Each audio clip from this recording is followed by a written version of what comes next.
Can you hear me? There we go. Oh, wow. Would everybody join me in the Pledge of Allegiance, please? I pledge allegiance to the flag of the United States of America and to the republic for which it stands, one nation, under God, indivisible, with liberty and justice for all. As you all know, we're here to have a town meeting about our budget for the 18-19 fiscal year. Our first order of business is to elect a moderator. Do I have any nominations from the floor for moderator? Yes, Mr. Dvorsitz. I have a nomination for Bob Belden. Do I have a second? Eileen Cook seconds. Do we have any other nominations? I'm sorry, ma'am? Did you want to nominate somebody else?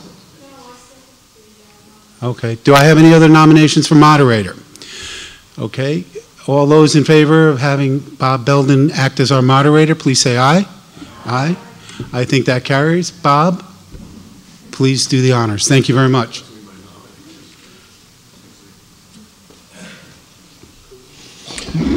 All right, so we don't have a huge crowd here tonight. So my goal will be to move the administrative part of our meeting along reasonably quickly. And if you'll bear with me, we have to go through some of that before we start, so that we can get to the presentation and get to the questions and or commentary from all of you. So the first thing we have to do is read the call of the meeting. We do have the ability to waive that if someone would like to make a motion to waive the call of the meeting. Does anybody like to make that motion? Okay, Rich Saluga made the motion. Second? Ray DeStefan. Okay, so we have a motion on the floor to waive the call of the meeting, by the way, which was published in the press. Many of you have seen it. Are there any questions or discussion? All in favor, please say aye. Aye. Any opposed? It passes unanimously. The second item that we have to do is read the actual resolution. So the call of the meeting actually is that document that gets us here. The resolution is what we're actually going to vote on at the referendum. It's usually long and voluminous, and we could read it, but we can also waive that. Is there anyone who would like to make a motion to waive the resolution? Mr. Saluga has made that motion. Any second? I'm sorry, ma'am, your name? Your name is?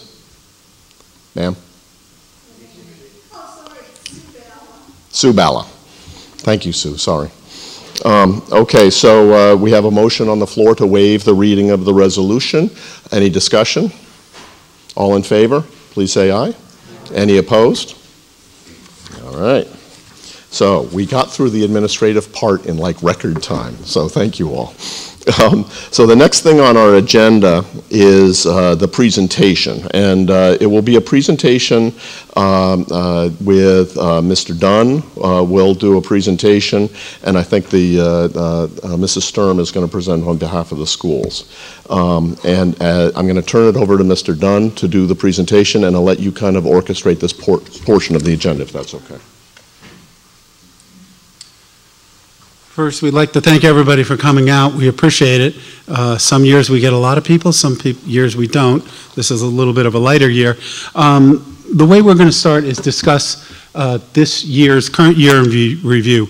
You know, we've had some budget cuts from the state and other changes in our budget, and we've been able to manage against that. We initially started with a hiring freeze and a budget freeze on all items that we could freeze back in the October timeframe. We are on time and under budget right now, and we look to finalize our budget below, the amount of spending will be below the actual budget for the 17-18 year. We've been going through the process for the last couple years of refining our finance practices and moving over to the UCOA, which is a uniform chart of accounts. So now, as of July 1st, both the town and the schools are both on the same chart of accounts as required by the state. This will allow for more equalized reporting and analysis on a town-by-town basis of spending. It doesn't really change what we do, it just changes how we report it and how we track it through our system Munis. In that effort, we have also made some changes. We've bought the capital assets module of Munis. We bought the fixed assets is what they call it. We've also bought a system called CIP that allows us to track our capital projects. In our latest CAFR, our auditors did look at us and said, you know, for the last 2 years, you've been doing a really good job as a town tracking your capital expenditures against the budgets, but prior to that, it wasn't as good as it should be, and we want to continue to do that so we get every single project on time and under budget. The third thing, is everybody's probably seen this. If you go into our downtown, phase 1 of our streetscape has been completed. It was completed on time and under budget. We're under budget by about $100,000, which is a good thing. We like to see that. Phase 2 is moving forward very, very rapidly. We have just today gotten to the point, because we have federal funding for this, we have to hold a special public hearing. We're planning on holding that June 4th. You can't hold that hearing until your design is complete and you're ready to go out to bid. So that's good. So we encourage everyone to come out June 4th, come to that hearing, and this second phase will go from Discount Tire, the corner of Discount Tire and the funeral home, all the way down almost to the Hearth on both sides of the road. This is a major milestone in completing the major portion of our downtown. We're also looking, we're already working on it, phase 3 and phase 4. Phase 3 will run up to Newberry Village, and phase 4 will run up Laurel Hill Road and hopefully back down Station Road. So we're building a real downtown center. We're already looking for grants to pay for that, and I think we'll have some good success. The Phase 2 of the streetscape, the good news is because we got this federal grant of $875,000, it's going to pay for 2/3 of the project, which we're very pleased with because that's the way you do it. And that's going to start next spring, and it won't start late. Phase 1 started later than we would have liked and finished up in November. We believe that we will be able to start this project. We'll go out to bid this fall. We'll have all the bids back by December, January, award the phase 2, and then start as soon as the weather is nice. That probably means in the April, May timeframe. Phase 2 is not as complex as phase 1. We don't have all the 4 actual intersection to do and all the lights and things like that. So we anticipate it should probably take 3 months or so to do it. So it should be finished in the June timeframe, which is nice. That'd be great for us. When we look at our summary of expenditures, and I'm sorry, I'm going to have to look back. We were going to put this up here, but when we look at this year versus last year, the town operations are going up 4.2%. Our contingency is going down by a significant amount, $331,000. And our overall growth in town spending is 2.35%. Given the changes we've had in grants and our desire to grow our general fund, I think that's a reasonable increase for the town side. The school operations, which Colette Sturm will be talking about, is a 4.92% increase, and she's going to explain exactly why we got there and how we got there and why it's important to support this budget, in our opinion. Our capital projects financing is similar to last year. We're going up a little bit, but we need to reinvest in our town. We need to do these projects. We need to make sure. I met with a major developer today that's anticipating bringing a huge development in, and obviously they're looking for a tax incentive. But one of the things they were most impressed with is the fact that our roads are in such good shape. They said, you guys' town is just in really good shape compared to surrounding towns. And that says a lot about your entire town, how you do things, how you care for things, and how you want to maintain your town. And that was a big plus for him. Our debt service is not changing very much by $92,665. We don't have a lot of control over this except when we decide to do borrowing. This is for our existing debt, and Sean and John will be talking a little bit more about that. It should be noted, if you see the bottom asterisk item, last August we did per agreement with the Board of Ed and the Board of Finance, the Board of Selectmen, we agreed that the year before, if the Board of Ed changed their budget and needed to go over, that we would fund them that amount that was over, and it was over by $120,000. We knew it a year ahead of time that it could happen, so we fulfilled our commitment in working together as 3 boards, unified, in bringing Brookfield the best budget we possibly can. And we also this year appropriated, because of special ed expenses, $470,500 to cover special ed expenses that just were not there when we did the budget last year. And Colette will talk more about exactly how we got to that point. I won't belabor it. On our revenues, again, our biggest, I won't go through this whole page because it's boring for people, some people. But on our revenues, the big thing to note here is the good thing is, one, our grand list went up. It didn't go up much, but it went up 0.37%. Last year, it went down 1.57%.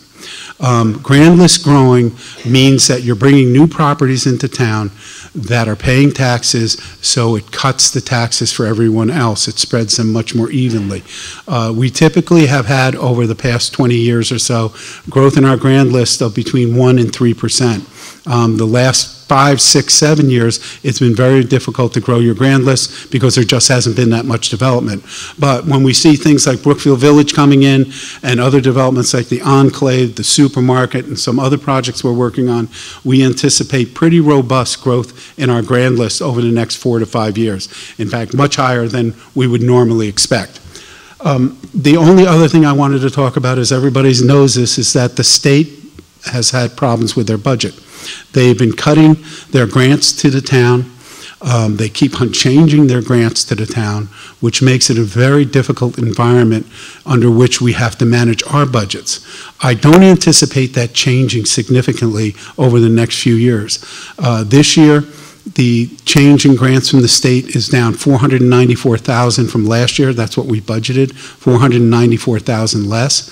That is almost 1% of our budget. So it does make a big difference when the state does not fully fund you with what they said they would fund you. My personal preference would be, hey guys, tell us what the number is that you're going to give us in grants, and we'll work with it. We'll make it work. But when we have proposals going from $1.4 million for ECS, the next proposal is $0 for ECS, makes it incredibly difficult for both the town and the schools to manage this and stay under their budget. So we hope that that will get a little better over time, which I think it will. The only other big change here is the revenue from our investments. We are getting a higher return on our income from investments, both from our general fund and from some small other funds. So we're recognizing that in this year, and we anticipate that will grow with the general growth in the economy going forward. This is a summary of our mill rate, and I'm going to let Sean Hathorn talk about this if he would like to. Actually, Are you? Okay. This is just a recap of the spending and the income that we're bringing into the town, the revenues we're bringing into the town. If you look at this, you'll see the overall value of the mill rate has gone up 0.37%. Our estimated tax receipts, we're looking at 5.22%. We're adding in an expense of $485,000 for elderly tax relief. That's for our veterans and our elderly who qualify, who have income levels below a certain level where they can get a cut on their taxes, a break on their taxes. I think that's a good thing. We want to keep elderly people in our town. They're great citizens, they're great residents. They usually don't have any kids. It makes it a little easier for us. So the overall growth in our mill rate will be 5.64%. That is not what the increase in your taxes is going to be. Your increase in your taxes is lower. And the capital projects, are we ready for Sean yet? I think we are. You want to do capital projects? I can, sure. Sure, you're good at this. You've done so much already that I thought I was going to do, so I'll do a little bit here. All right, before I do that, I do want to say a few words on this budget. I had actually planned on walking everyone through the mill rate stuff in great detail, but that didn't happen, so I'll backtrack a little bit. Brookfield is a good deal. I think regardless of who you are, you can appreciate the services that are provided. and in some way, I think, agree with the fact that living in this town, you do get a good deal. We've had positive growth, and people do want to live here. Stores want to open their doors here. You can see this in the occupancy, not only at Laurel Hill, but also the folks that are already moved in Brookfield Village, and the storefronts that have already gone up. Subway looks great. I can't wait for Rich Farm. It's probably going to be a madhouse, but it's going to be a great madhouse, and it's going to be in the heat of summer, so that's great. This budget provides for necessary services. Government is in the business of providing services to all residents. This budget provides our town departments and schools with the tools needed for success. It carries us forward and doesn't set us back and hold us there, waiting to recover. Yes, it includes paved roads, which I'll get into, and contractual obligations, etc. But it also promotes a better looking, feeling town and school system that we can all be proud of. And that's a good thing. The boards of selectmen, education, and finance put a lot of time and effort into making sure that this budget is efficient, accurate, and as lean as possible. The Board of Finance had significant deliberation and went through line by line of both the town and the school's budgets with the first selectman and the chair of the Board of Ed present when it was necessary and relevant to them for the discussion. Decisions were not made at all in a vacuum. There are no areas to take from without damaging progress to the town and the educational services provided to our schools. Voting no will surely impact these services. We need this budget. So to go back and touch on capital, what we have, as Steve mentioned, we do have a request of the town of $1.351 million in capital funded from the general fund. And we also have, where are we here? We also have several requests from our departments.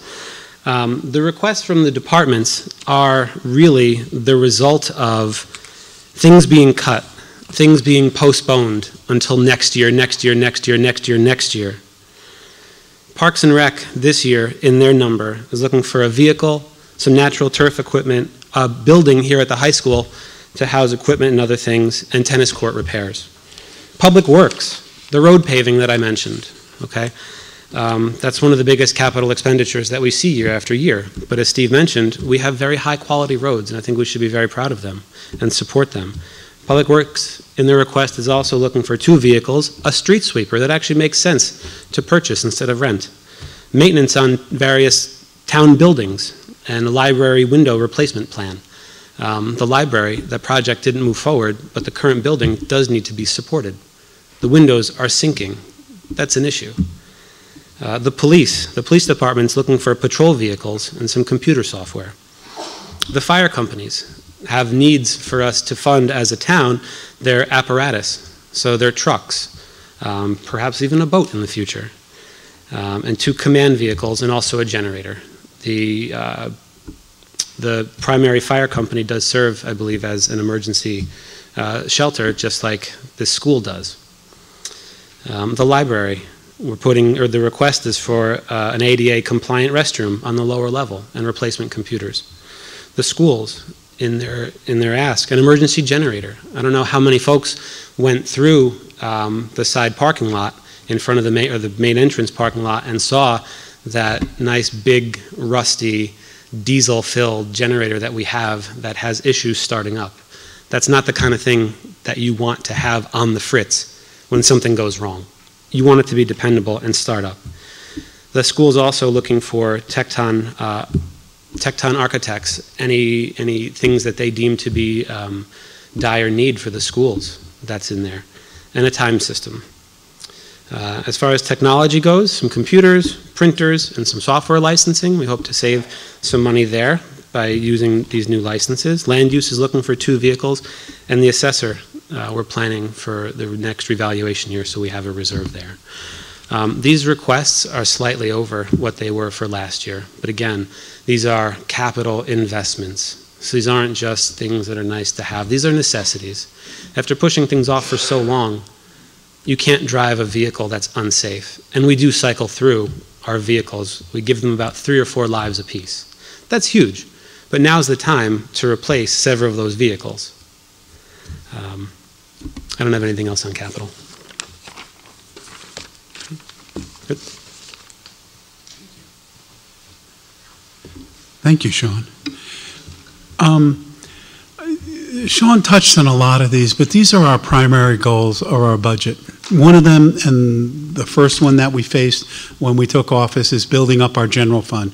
The general fund, unassigned general fund balance, is the primary determinant of one of the primary determinants of what your ratings will be from the rating agencies. And as we look towards the end of this year, as the schools go through the review with Tecton of all our buildings, our 60-year-old buildings, as to what needs to be done, we're probably going to have to borrow some money, and we're probably going to have to fix our schools, and I think that's a very good thing. But if we have the highest possible rating from the rating agencies, we're going to pay a lot less in the long run for that money to borrow it. So it's important that we get our general fund up. We've been able to increase that up to, in our last CAFRA, 8.1%. I would like to see that grow over the next 2-3 years to 10% or higher. That gives you a cushion, so if you do have a capital expense or a bill that you just absolutely couldn't anticipate, you have the funds to pay that bill, yet still retain your rating. It's critical to the town. We've implemented our 10-year capital plan last year. We're updating it each year. This year we're going to update it again this summer and add another year. Look at all the projects we're doing right now, have each department reprioritize those projects that they need, those equipment they need, whatever they need, and it does provide a good working plan for which the Board of Selectmen and Board of Finance can use to plan going out. Too many times we're playing put out the fire. Sean said we have some old vehicles. In our land use department, we have a 19-year-old truck who the frame is literally rotting out. The ABS no longer works, and it's in really poor condition, to the point it's unsafe. And it can't be fixed for less than $5,000 or $6,000, but it would still have a rotted frame. So we need to invest in those kinds of things when we need to. We very often, this year, we're going to replace 3 police vehicles. Those 3 vehicles will move into the police force, and they will turn over to the town 3 vehicles that we will use in land use, in health, and tax assessors, and as pool vehicles, so that we have vehicles that they can use. So they get 2, 3, 4 lives sometimes in various departments, depending on what they need. But we need our people to be driving in safe vehicles. And also, when you get to a truck that's, for example, a truck that's 19 years old, the maintenance on that becomes almost prohibitive. So it's less expensive in the long run to replace that vehicle, and that's what we're asking the town to support us in doing. We're now in the midst of negotiating with one of our unions. We think we're going to achieve a pretty good result. In those union negotiations, we're looking for a 4-year contract with them. The primary, I can't talk about all the details of it, but one of the things that we are absolutely going for is a new pension plan. Our RBAC committee, chaired by Mike Mattson, has been working for years on this, and we now have what we call a hybrid pension plan.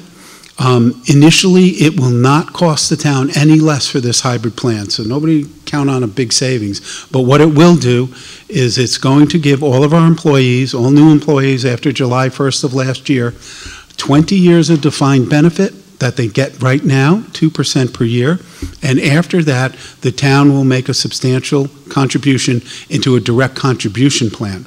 What that will do will help the town in future years, 10, 15, 20 years from now, avoid any larger swings than we need to if the markets go against us. If you have a $100 million pension plan and it goes down 10%, you've got to make up $10 million. If you have a $50 million plan, that's only $5 million. The defined contribution plan will help us do that. We'll even out the spending that we do for the town and avoid risk for the town. And I think you're going to see, we're one of the first towns to propose this in Connecticut, except for somebody like Waterbury, who was forced to go to a full defined contribution because they went bankrupt. I think this is going to be the wave of the future, where we have these combined plans. In the private sector, I know there's virtually no defined benefit plans left. So this is a nice compromise, and I think is going to help both sides. That's, I just described that. And then, as Sean said, we're going to continue to invest in our infrastructure and our roads. Sean had mentioned the building on the side of the school here at the high school. That is the building where we keep all our Parks and Recs equipment. It's leaking. It's had no work done in over 30 years. If you go in it, it actually looks dangerous. They've asked us to redo the roof, redo some of the trusses so we can get another 8-10 years out of that building. That's the sort of thing we're putting in our capital plan. There's no frills in here. So thank you very much. And here's our debt payments, which John Lucas, our treasurer, is going to discuss for the long term. Thank you, John.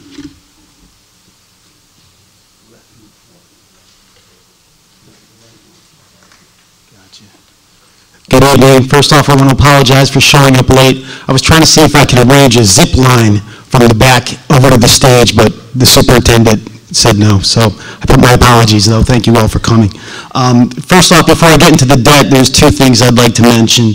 Part of my job is really reviewing the bank activity and being very, very intimate with the balances at Union Savings Bank, which is where all of the town's money is located. So I decided to look as of last March 31st, which was a month end that I trust the balances at Union Savings Bank. The town had approximately $28 million held across all of our accounts. And we actually earned about $91,000 in interest income since the beginning of this fiscal year, which was last July. So from last July to March 31st, we've earned about $91,000. So we're actually growing money by just having it sit at Union Savings Bank. So I'm very excited about that because we don't want our money sitting idle. We want to grow your money. Second of all, Steve actually touched upon this metric, the unassigned fund balance. So when we talk about the general fund, there's two things. The general fund is really the day-to-day bank account at Union Savings Bank, and there's also something in accounting speak called your fund balance. Your fund balance exists in your ledger, and it gets even more granular than that. It goes down to something called your unassigned fund balance. So if you ever hear anybody talk about the fund balance and how important it is, they're really talking about your unassigned fund balance. And as Steve said, the end of June of 2017, which was the last fiscal year close, our unassigned fund balance was roughly $5.5 million, which is a little over 8% of our budget. As Steve said, I agree, that number should go up a little bit higher in the 10 to maybe even 12% range. We'll get there. We're working, together, trying to find efficiencies and savings and making sure that we can increase that unassigned fund balance. Just wanted to make sure you're all aware of that. So let me see if I can, you said right. Here we go. Good. So what we're going to talk about now is we're going to talk about our long-term debt. Our long-term debt is really our bonds, our outstanding bonds. And I'm specifically going to be talking about our debt that's classified as town-supported. So I'm not talking about WPCA debt. I'm not talking about sewer debt. I'm really talking about debt that is supported by our tax dollars. And the official term for that is really, it's called general purpose and school debt obligations, which are really supported by the mill rate. So if we need to raise money in order to increase our debt service, which is the amount of money that we're really paying to pay off our debt annually, then we will increase our mill rate. So that's what I'm talking about, town-supported debt. For the fiscal year of 2018 and 19, which is the budget that we'll be voting on, our annual debt service is approximately $3.2 million. And as of July of this year, July 2018, so the beginning of the next fiscal year, our outstanding long-term debt, which is town-supported, is roughly $26 million, and that's made up of $22 million of principal and $4 million of interest. That's our long-term debt. So $26 million is the number to be aware of. So if you look here, this is our current debt service trend. As you can see, planning previous administrations, you can kind of see where they were 20 years out. And if you see 2027, our debt service, which is the amount of annual principal interest that we use to pay off our debt, is going to decline dramatically 2027.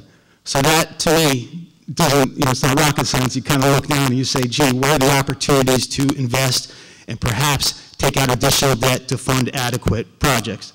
So I would say 2027 is that time frame when we could slide in additional debt for whatever capital project that we all decide to vote on that's appropriate. So this is really our long-term debt. And the next here, this is our outstanding town-supported long-term debt principal, which the principal portion of that 26, if you remember, is about $22 million. Now, I know Dan, I know you're looking at me, because when we talk about debt, I'm thinking long-term debt bonds, but we actually also have something called short-term debt. So those are something, it's referred to as bond anticipation notes. They're commonly referred to as bands, and just the term notes, as opposed to bonds, implies short-term. So really what a bond anticipation note is, it's a one-year borrowing that can be reissued each year for up to 3 years after the initial approval of the project. So in order to get the shovels in the ground, after we've all approved certain projects, we'll go out, we'll borrow for a period of 1 year, and once that project is complete, we'll know all the final costs, any grants that we've received have been applied towards those costs, we bundle similar closed out projects, and then we issue long-term debt. So if we talk about our outstanding bond anticipation notes, you will see that the town has about, I'd say, approximately 19 million of tax-exempt and taxable bond anticipation notes. And the town actually, we anticipate rolling a majority of those notes over to long-term debt. So really what you're going to see is you're going to see that $22 million principal of our long-term debt increase by about $18 million in November. But you'll also see your bond anticipation notes principal balance drop down from 18 roughly to about $2 million, whatever is included in this year's capital budget. If we're going to look forward, once we roll the notes over to long-term debt, what that does is that has an impact on our annual debt service. So before I was telling you that the current debt is supported by about $3.2 million of debt service. In the fiscal year of 2020, which is 19 and 20, we're going to see an impact by adding this $18 million approximate of notes over to debt. We're going to see our debt service increase by about $1.2 million. There's already about $300,000 built into this year's budget that we're going to be voting on for the new issue in November. But once fiscal year 2020 starts, we'll have to start paying down principal. So we should see our debt service go up from 3.2 to about 4.3.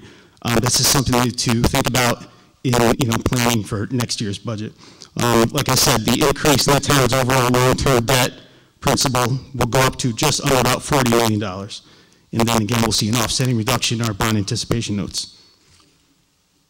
And this here is just a graph showing the outstanding principal. Like I said, right, 2019, it's going to actually increase up to about a little under 40 million. So it's just something to be aware of if the town decides to issue debt this November. And that's really all I have. I think I'll turn it over to Colette. We're going to have Colette join us now.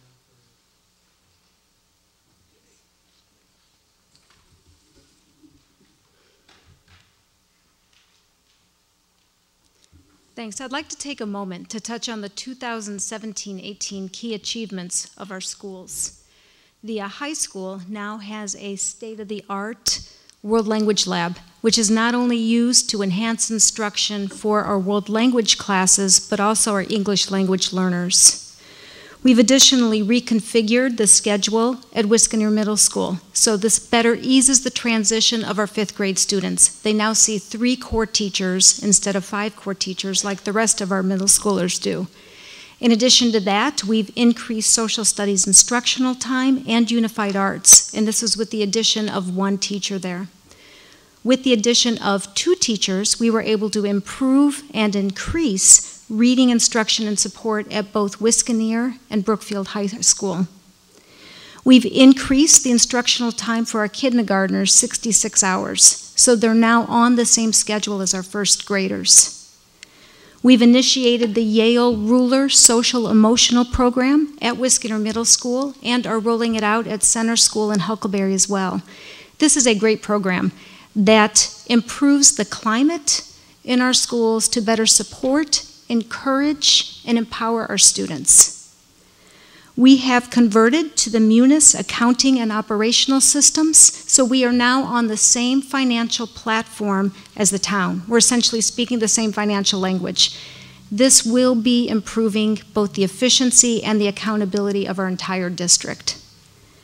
And we are continuing the master planning of all of our schools via the Strategic Facilities Committee and the Tecton Consulting. We encourage the entire community to attend our next public forum on June 7th, which we will be presenting several options for reconfiguration, renovation, and/or rebuild of our facilities.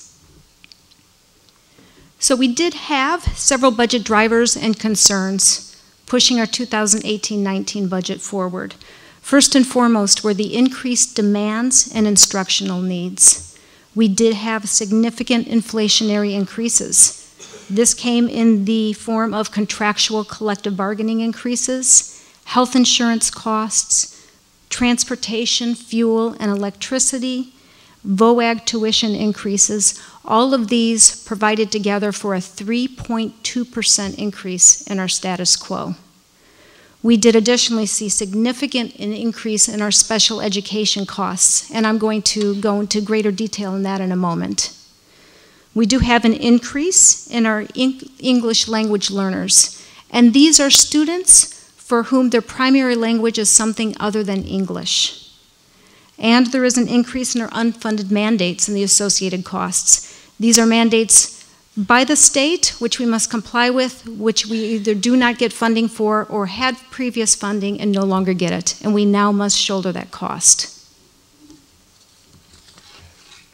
So as I had mentioned, we did see a significant and unanticipated increase in our special education costs this year.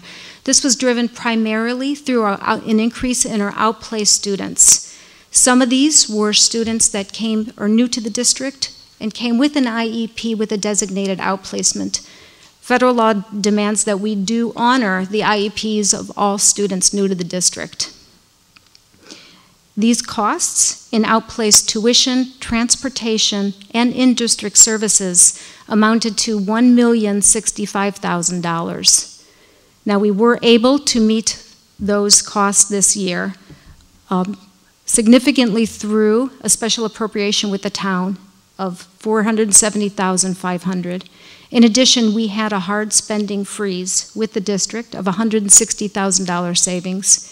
We were able to realize savings through staffing, primarily through teacher and staff retirements.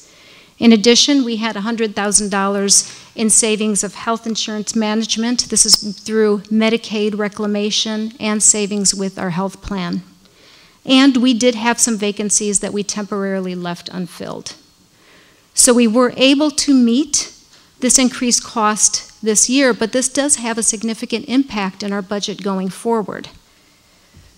We will see approximately $100,000 increase to this because the $1 million accrued throughout the year, whereas through the 2018-19 budget, we will see it from the onset. The town funding of $475,000 does not reoccur. We need to return our spending freezes to normal budgeting. We must fill the vacancies that we left temporarily unfilled.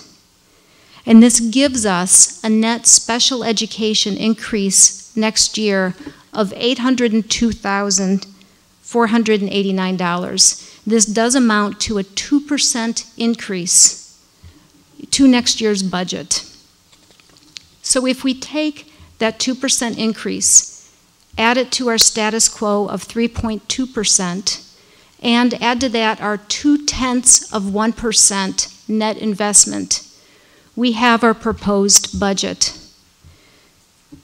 This did have a 5.36% increase, and it was reduced by $180,000 by the Board of Selectmen and Board of Finance.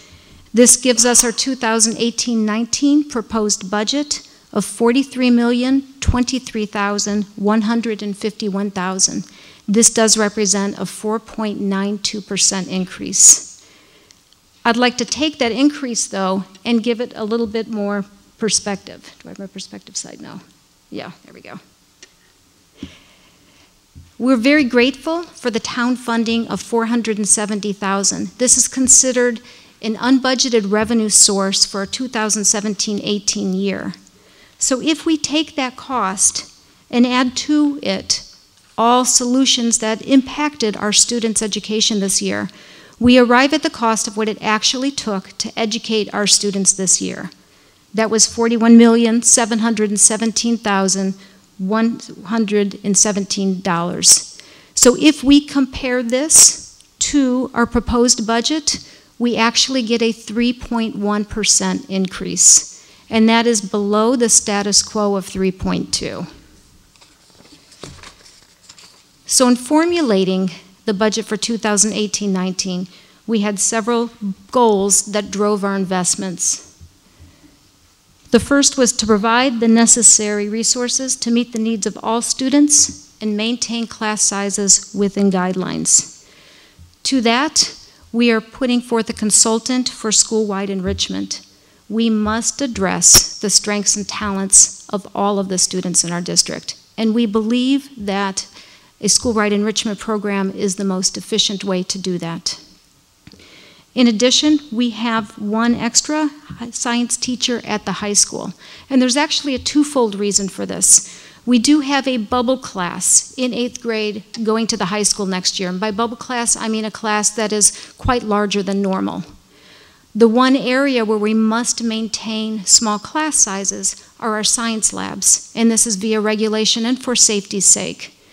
In addition, while we're fairly rich in our biological and life sciences at the high school, we don't have quite that depth in our physical sciences. So the addition of the science teacher would address both of those issues. In addition to that, we have a part-time certified occupational therapy assistant. This is to address the very large caseloads of our current occupational therapists. We also have included in there an English language learner instructor. We currently have 97 ELL students whose needs are being met with one ELL instructor in addition to our ELL World Language Department's chair. So we must add another instructor to that and believe that by doing so we will more effectively and expediently integrate these students into our district. Towards the goal of providing for a rigorous, relevant curriculum, we've set aside funds to continue the vital work of curricular development. Quality learning is driven by quality instruction, which is driven by quality curriculum. It's imperative that we have an aligned, relevant curriculum. We have started rewriting our curriculum district-wide, and these funds will help continue that effort. In addition to that, we have funds set aside for our K-8 science program in support of the next generation science standards. We're piloting a program right now that we think will work very well for our district. So these funds will help with the materials and curricular tools to roll out the science program K-8.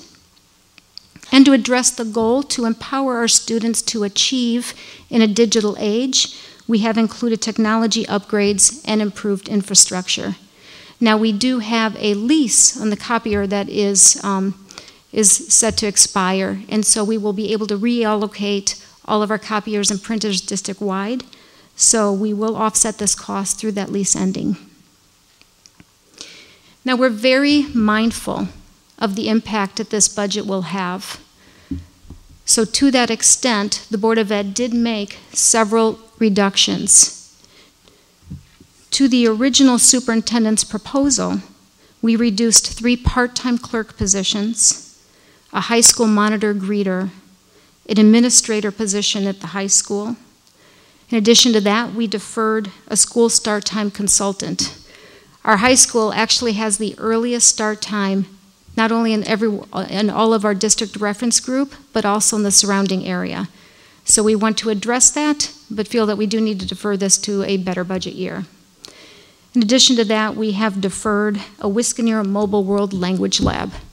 All of these adjustments accounted for approximately $300,000 reduction to the superintendent's proposal. In addition to that, as I had mentioned, we had a $180,000 reduction by the Board of Selectmen and Board of Finance. We're going to address that in part through a collaborative effort with the Board of Finance and the Board of Selectmen and Board of Education. We finished our 2016-17 fiscal year with a $79,000 underrun with the Board of Education. Per state statutes, we can take that money into a non-lapsing fund and use it to apply to the 2018-19 budget year. In addition to that, we're going to take $16,000, which is in a miscellaneous district fund in the student activity fund, and through council have found that we can take this and apply it to classroom libraries district-wide. We can then reduce that 2018-19 line item in our budget. There is with this, though, $84,000 of reductions that has yet to be determined by the Board of Education. So when we're formulating our budget, we pay very careful attention to our current enrollment and our enrollment projections. We just today reviewed all of our enrollment projections using the most recent enrollments we have right now. As you can see, we have a fairly level projection of enrollment for both Center School and Huckleberry. We're losing a few students in Wisconsin. This is as that bubble class moves on to the high school, and you see the corresponding increase in the high school enrollment. We anticipate our outplaced students' enrollment to remain the same. So with this, we're looking at a projected enrollment next year of 2,653 students, which is 10 students more than we have this year. So I know we have, for the past few years, seen a decline in our enrollment, and we're seeing that trend perhaps reversing, and it definitely will next year. Interestingly enough, this is 100 students more than was anticipated by the Malone and McBroom demographic study update. So we do need to continue to pay very careful attention to these enrollment projections and the current trends going on in our town. This year's students with special needs was at 356 students. This is a 14% identification rate, which is exactly even with that of the state average. As I had mentioned, we have 97 ELL students this year. Interestingly, with those 97 students, there are 23 separate languages spoken as a first language. So with these enrollment projections, we do take a look at class size. As you can see with this chart, all of the red squares denote the average class size for that grade that is above Board of Ed suggested guidelines. The board's very aware that smaller class sizes has a direct correlation to student achievement. So we try very hard to keep these classes as low as possible. Next year, with our new enrollment projections that we are just looking at, we anticipate 2 classes above our Board of Ed guidelines. That is 7th grade, which is another bubble class that we have, and 5th grade, which will be just slightly over range. All of the rest are either under, at, or just above the Board of Ed target number.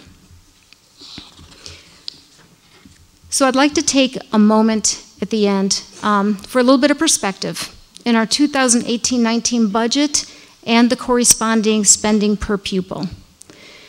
Every district in Connecticut is divided up into district reference groups, or DIRGs as we call them, and perhaps you've heard that as well.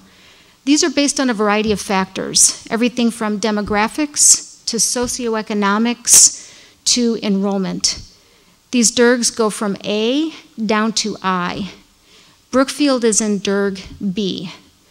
In January, the Connecticut State Department of Education released the normalized data for 2016-17 spending per pupil. And as you can see, at $14,524, Brookfield is last in DIRG B, spending $1,000 less than the second to the last district and $2,000 less than the state average.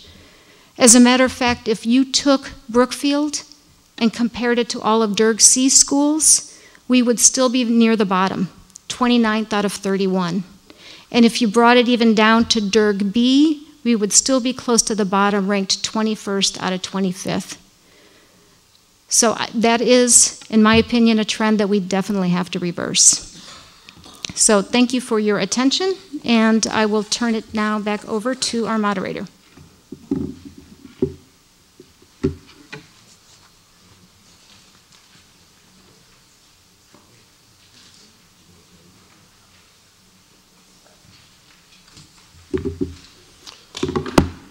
Okay, So the next item on our agenda is discussion, questions, and comments. So before I start, can I just get a general raise of hands of how many people came wanting to make a comment, a question, or a discussion, just so I can get a general gauge of how many speakers we're going to have? So there's not very many. And so what I'll do is ask you all who would like to speak to go over to the far side over there, and I'll just call up speakers. And if anybody hears something and they want to add it, just go on over there, and I'll just know I'm looking over there for those who speak, so I don't have to take the time for people to walk up and down. So you can start doing that if you'd like. I have a couple of ground rules, and for those of you who've seen me run one of these meetings, I try to give us sufficient time to have the discussions that we have. And I always gauge that based on how many people we have speaking, but I need to keep it disciplined and orderly. So I have a couple of simple ground rules. One, before you speak, I need to know your name and address so that our town clerk can write it down. We need it in the minutes. If it's not we didn't hear it well, we'll ask you to repeat it. Secondly, no personal comments. If you don't like Mr. Dunn, we're not having that discussion here today. Sorry, Steve. We'll do that offline. We're here to talk about the budget, right? Third, I'd like you to keep your comments to 3 minutes. What I will do is I will put up 3, so keep your eye open for me to let you know. But because there's so few speakers, I'll let it go as long as 5 minutes. But I will put a hard stop on anyone who hits 5 minutes. And please forgive me, it's the thing I hate to do as a moderator, but when I say hard stop, it's a hard stop, and we'll move on. For anybody I do need to stop, they're welcome to come back and speak again after everybody else has had a chance. So the goal's not to cut anybody out, but to keep the meeting moving along. So those are my ground rules as the moderator. They seem to work. And we can keep things moving. And those of you who do want to speak, if you kind of stage yourself over there, we don't have long waits between speakers. So with that, I will open the microphone over here for public comment. If you do have a question, direct it to me, and I will then bounce that to the right person here from the gathered representatives. That allows me to keep some order. Sir, why don't you come on up and name and address to start with.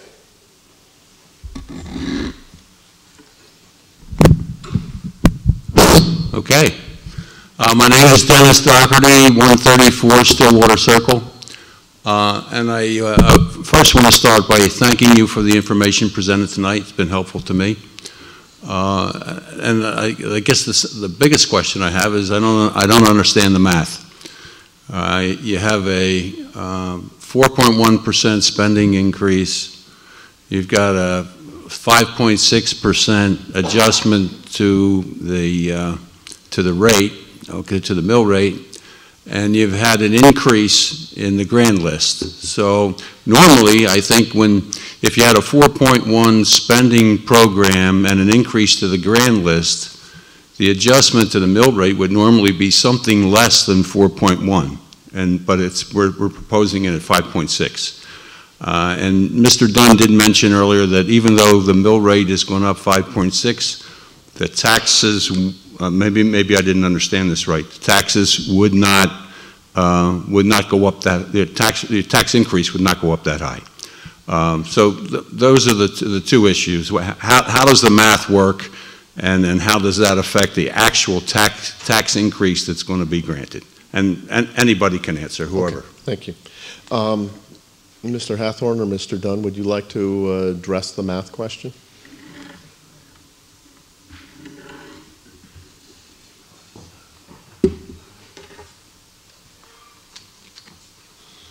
Hi. Hi. I don't have a calculator or a computer right in front of me. I do, but not that. You know what I mean? Not right here. I'm just trying to ballpark it. Yeah. I'm not looking to get it down to 26 cents. Right? Yeah.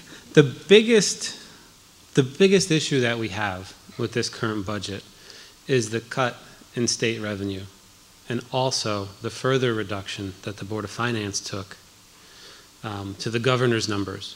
Okay, so let me go back here real quick.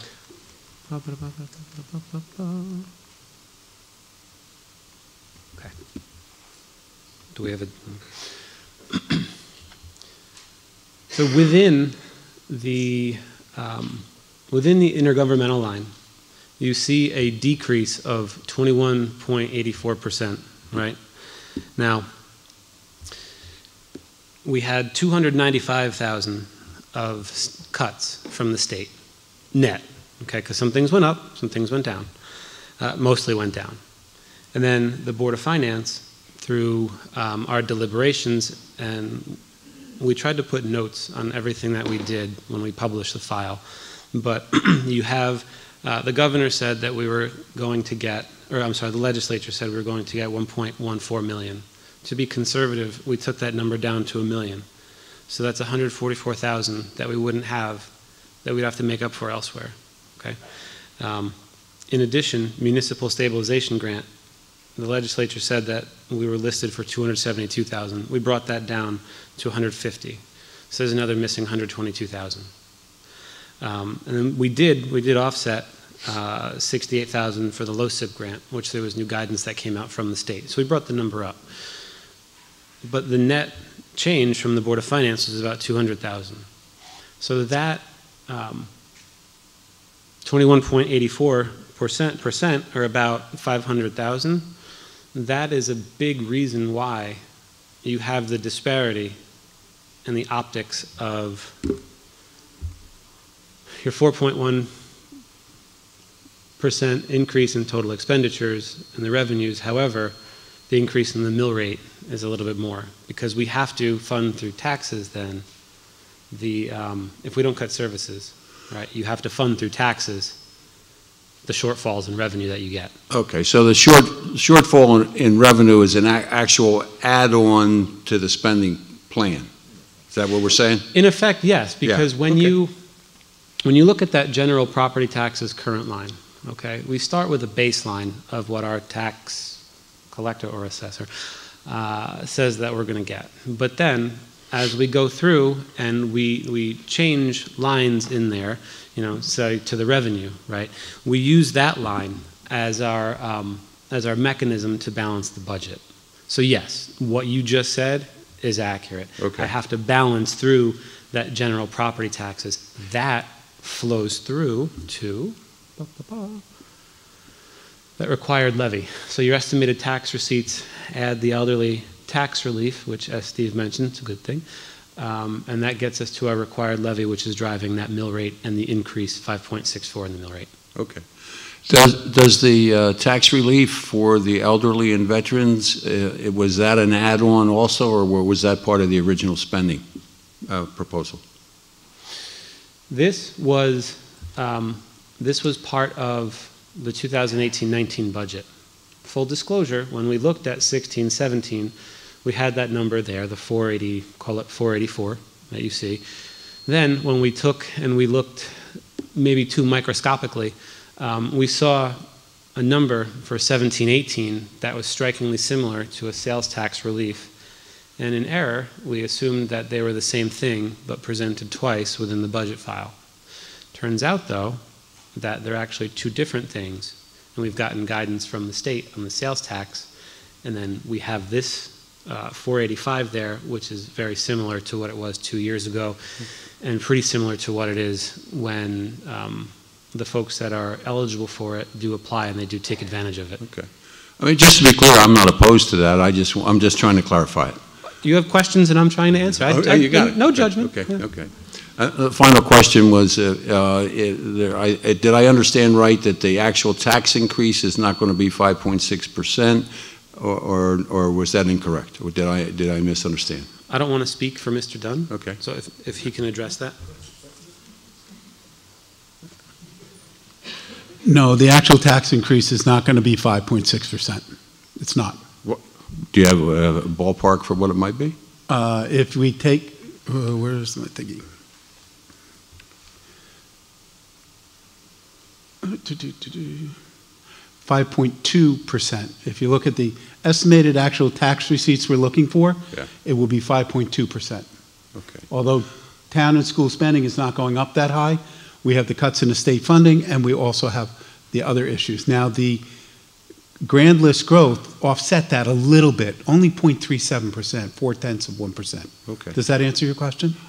Yes, it does. Just a final comment. I think in light of the anticipated increases that people are going to face with, gasoline going up and interest rates going up for borrowing money and so on, with the current inflation rate of about 2%, I just think 5% is going to be. I think it's going to be a tough sell, but I do appreciate the information you've presented tonight. Thank you very much. Thank you. Just so people remember, the actual increase, if you take away, Colette was talking about special ed grant cuts, we're looking for an increase of 3.1%. So that's a much more reasonable number. Thank you. All right. Thank you. Name and address before you start, please. Laura Orban, 95 Stony Hill Road. So thank you to everyone who worked on the budget. I know it's a lot of work to get to this point, so I know, thank you for many long hours. In all the time that I've heard different budget presentations and talk about the budget, I've never heard anyone say anything besides, they want honest and transparent budgets. And if somebody does want something other than that, I would like to understand why. But so, in terms of transparency, it seems like this budget meets that requirement. You explained the issues with special ed increases, all of the capital improvements that you need. I think you've explained what's driving the numbers here pretty clearly, and certainly made yourselves available to answer questions. So I don't see where that requirement is not being met. And in terms of honesty, whether or not we like the number, that is the number. So if you want 2% or 0%, someone can hand you that number, but that doesn't mean that it's the truth about what the town needs. And I appreciate actually being given the number that represents what our needs are, and what's going to keep the town moving forward with the things that we need, so that we're not looking at a number that seems nice this year and then a huge mess, in 2 years or 5 years. So I just wanted to say that, for those two things that it seems like everyone is always looking for, I appreciate the opportunity to have a budget that we can vote on that meets both of those requirements. So thank you. Thank you very much. Mr. DeStefan, go ahead. Mrs. Parker, are you going to want to say something? Okay, I'll get you next. Okay, thank you. Ray DeStefan, 11 Old Woods Road. I apologize for my attire, but after running out of firewood in the middle of April, I was not going to balk at the chance to wear flip-flops and shorts. So I just wanted to say thank you for all the work that you've done on this, and for working collaboratively, and along the lines of what was just said, keep this very, very simple. I want to thank you for finally giving the community an opportunity to vote on the budget that the Board of Ed specifically has asked for. I think we are way overdue to get the opportunity for the community to have their say on that, and I'm thrilled that we're going to have that opportunity probably 2 weeks from today when we figure that part out. That's it. Thank you. Thank you. Okay, Mrs. Park.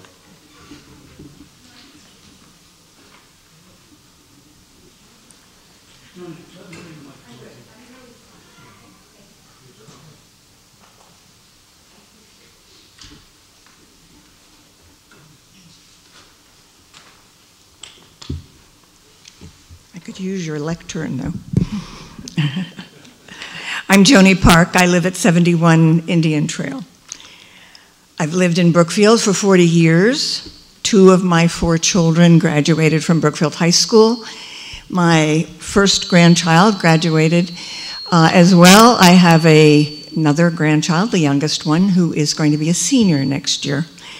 So I'm very proud and very interested in the Brookfield school system.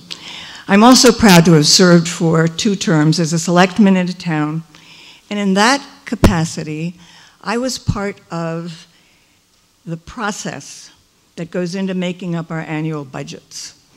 And it's a listening process to each department as they present their plans, as they set their priorities for the year, and as they manage to do it as conservatively as possible while moving our town forward.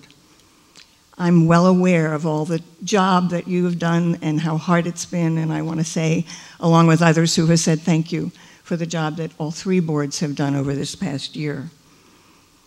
Our individual taxes pay for our roads, our schools, our public buildings, our library, our recreation fields, our senior center, our lake management, our police and fire departments, the greenway, open spaces, our management teams, and in effect, they pay for our lifestyle, the life that we've chosen as citizens of this community. It costs money to maintain all the items I've mentioned, and the end result affects us all. The value of our homes is reliant on a good school system, walking trails, good maintenance of our roads and facilities. One without the other diminishes the whole town. I'd urge us all to look at this without special interest. Whether you're a parent or not, a senior citizen or not, a user of any of our wonderful tax-paid for free facilities or not, they all make the community that you've chosen as your home. I urge you and anybody else who sees this after this meeting to support it with your positive vote on the referendum. We need the town of Brookfield to be together. We're a community. Thank you. Thank you.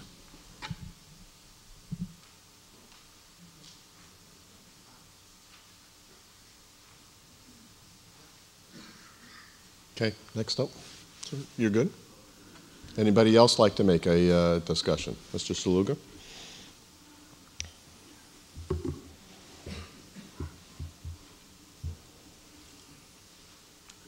Rich Saluga, 32 Great Heron Lane. I guess initially I would just say I'm disappointed that nobody on the three boards accepted my challenge from the public hearing of sitting down and going through the budget and showing you where you could have saved or could have reduced the budget by at least $500,000 to $1 million. I've done that each of the last 2 years, unfortunately to deaf ears, and sadly it seemed like it fell on deaf ears again this year. Another aspect of the public hearing that I raised and wasn't really answered, it's nice to see the debt service and the total debt look like it's going down. But what it doesn't seem to include is the proposed projects that have been talked about over the last 6 months to a year. The improved library, improved police station, and the schools particularly. So I think it's a little disingenuous to point out slides that show the town over the next 10 years, 10 to 12 years, going down without kind of a slide that shows, hey, if you support these projects, this is what the debt service and the debt is going to look like. So I think that's an important piece. I wish that was part of the budget presentation. The last thing I just wanted to mention, irrespective of how people felt about the library project, I'm a big supporter of the library and I wanted to see it improved. I just thought this project was too big, too costly, and in the wrong location. What I am disappointed in is the library wasn't really fully transparent. We had an earlier speaker talk about transparency. And I'll give you a couple of examples. I sat at meetings in which I asked, is any library monies being used to support this project in terms of ads, etc.? I was told, nope, no library money is being used. And last week I find out $65,000 of operating account, library account, operating account monies were used. In addition to that, I was told we couldn't expand the library, we couldn't extend the library, the current building, because that's against the Historic Commission. And yet, last week I sat at a meeting of the new library committee, in which they had an engineer who lives here in Brookfield make a presentation to do just that, expand the library in the current location. And he actually is also on the Historic Commission. And when somebody said, well, I thought the Historic Commission had ruled against it, he said, no, nobody even approached the Historic Commission. Nobody even asked us about it. So that leads me to question, what's going on here? I understand that people worked hard and they had a project and they were pushing that project, and that's the concern I have about this budget. I think it's way too high. It has a severe impact on seniors particularly, who are on fixed incomes, and you're looking at a 5 to 6% increase in taxes. That's going to hurt us. So it's nice to say you want seniors to stay in town, but you got to show it with your action. And so therefore I would urge the residents to reject this budget. Thanks. Thank you.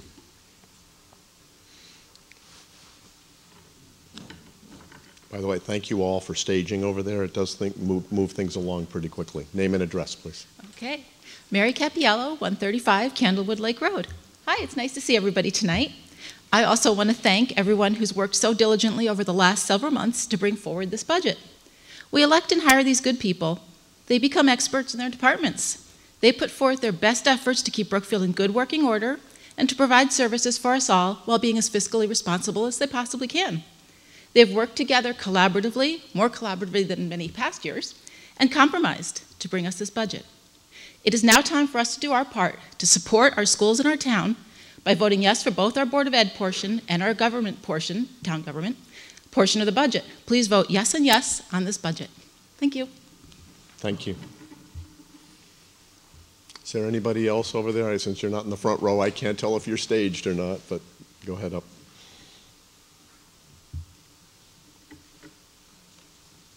Tony Capiello, 135 Candlewood Lake Road. I told my wife I wasn't going to speak, and then she got up, and I decided I had to say something anyhow. As we've heard tonight, our town faces a number of challenges this year in addressing its needs, and I would like to thank members of the boards of Selectmen, Education, and Finance, and others who worked very hard to make some difficult decisions, exercising their due diligence and for our benefit. I've lived in town almost 30 years now, and in my opinion, Brookfield has a very strong track record of being fiscally responsible, and one way that you can see this is to look at our per capita student spending, which is at the bottom of the list in our peer group. Nonetheless, every year I am impressed by how we continue to be able to do more with less. And that's, I think, a reflection of the great people we have in this town. Now, it's our turn to support these people who did this work for us. I followed very carefully as they went through this process, and there's no easy answers here, but I trust that they have done the best they could to meet our needs at this town, and I encourage my fellow residents to vote yes in support of this budget. Thank you. Thank you very much. Is there anybody else who'd like to make a comment, ask a question, or lead a discussion? Okay, hearing none, this section of our agenda is closed, and there will be no further discussion items. We do have a couple of orders of business that we do need. I'm stopping the stopwatch. First order of business, somebody left some eyeglasses out at the front desk, so if you're missing a set of eyeglasses in a case, it's up here. Please come get it afterwards. Second order of business is we didn't read the resolution, but the resolution actually lays out the language that will be on the referendum ballot. It splits this budget, the voting between the town side and the school side, and has two advisory questions, too low, about right, and too high. And what we need to vote on tonight is actually setting the date. That's a power reserved to this meeting. So the proposed date that was in the resolution is May 15th, 2018, between the hours of 6 a.m. and 8 p.m. at the normal voting locations. Can I have a motion to set the referendum date? So move. Your name, sir? Jeffrey Cass. Okay, do I have a second? Mrs. Park is seconded. Okay, so we've moved to set the date of the referendum to May 15th. Are there any discussions on that motion? Okay, hearing none, all in favor? Any opposed? Okay, it passes unanimously.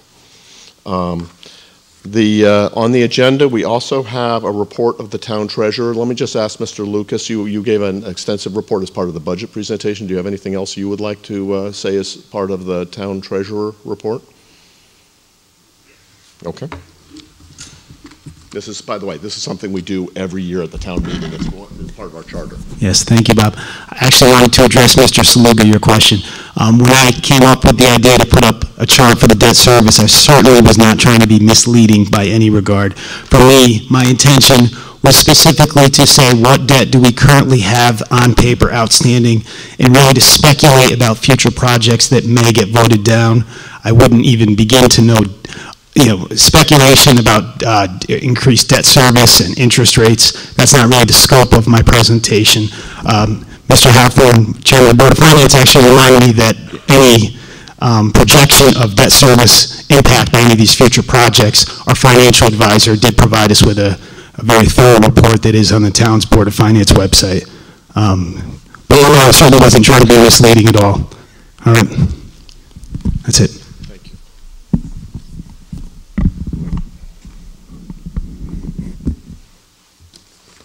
Okay, so we've come to the end of the agenda. So I need a motion to adjourn. Somebody. Mr. DeStefan, motion to adjourn, second by name. Oh. I'm sorry. Yep. Mr. Halford. Okay, all in favor? Aye. Thank you all for coming tonight. It was a very quick and effective meeting, and I appreciate everyone's comments. I appreciate it. Anytime you want me to do one of these.